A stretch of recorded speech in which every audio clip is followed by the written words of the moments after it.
So far in this video series, we've talked about the signs of depletion, how they actually show up for us, and why there are so many things we reach for that don't actually restore us. And maybe by now you're starting to feel the shape of something. A recognition that the way you've been approaching rest, the way most of us have been taught to approach rest, might be missing something. Today I want to talk about why rest matters, not in a general, vague sense, but actually, really inside your body, what happens to us when we're depleted, and what becomes possible when we're genuinely rested. Because once I understood this, it stopped feeling like rest was a luxury or a reward. It started feeling like it was actually a necessity. Many of us grew up in a culture where we were taught that rest had to be earned. You work hard, you push through, and maybe, when everything is done, you get to rest. You probably know what stress feels like. The pace, the pressure, that familiar pull to do too much. But what about true rest? For a lot of us, that's just gotten lost along the way. Here's what I've come to understand.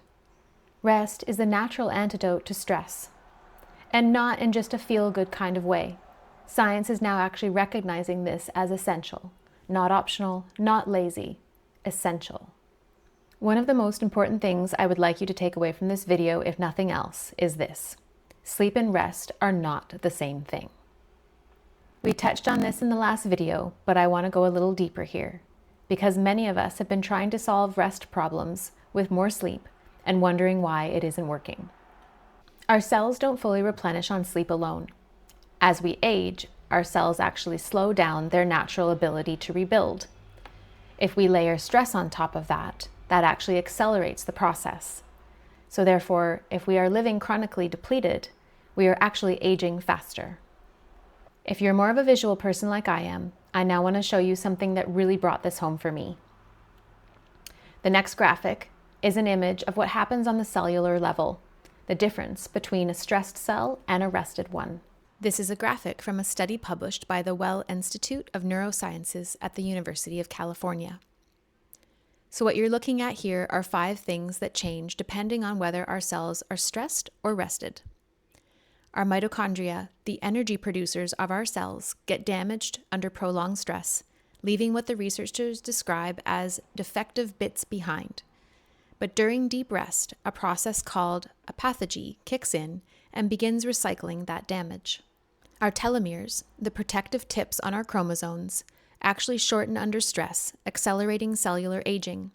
Deep rest may activate an enzyme that begins to reverse that loss. Our energy use shifts. Under stress, cells divert energy towards survival. During rest, they redirect it toward restoration. And our levels of reactive chemicals, which at normal levels are fine, but under stress can rise to levels that harm our cells, begin to come back into balance. This isn't abstract. This is happening inside your body right now, depending on how rested or depleted and stressed you are. And for me, seeing this made everything click into place. It wasn't just about being tired anymore. My body was literally working harder to keep up and at a cost I couldn't see. So what becomes possible when we rest? Really rest. The benefits are almost endless. But right now I'm going to share with you the ones I find most meaningful. Rest restores your energy and stamina, not just for today, but over time. It supports your immune system and your body's ability to heal. It reduces stress and helps regulate your nervous system. It improves focus, clarity, and your ability to make decisions. It strengthens creativity and problem solving, softens irritability and stabilizes mood. It creates space to process emotions with more compassion for yourself and for others. It deepens your sense of inner clarity and purpose, and it strengthens your relationships and your capacity for connection. None of these are small things. These are the things that make life feel like life. When I was in the deepest part of my own depletion, I lost most of these. Not all at once, quietly, gradually, over time. My focus was gone. My creativity completely dried up. My partner at the time asked me, when was the last time I dreamt? Like a dream of what I want for the future, and I couldn't remember. I felt irritable in ways that weren't like me.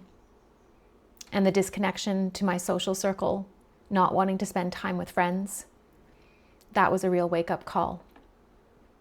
And what I discovered on the other side, after my own journey of relearning how to truly rest, was that they do indeed come back. Not overnight, but in time, they did return.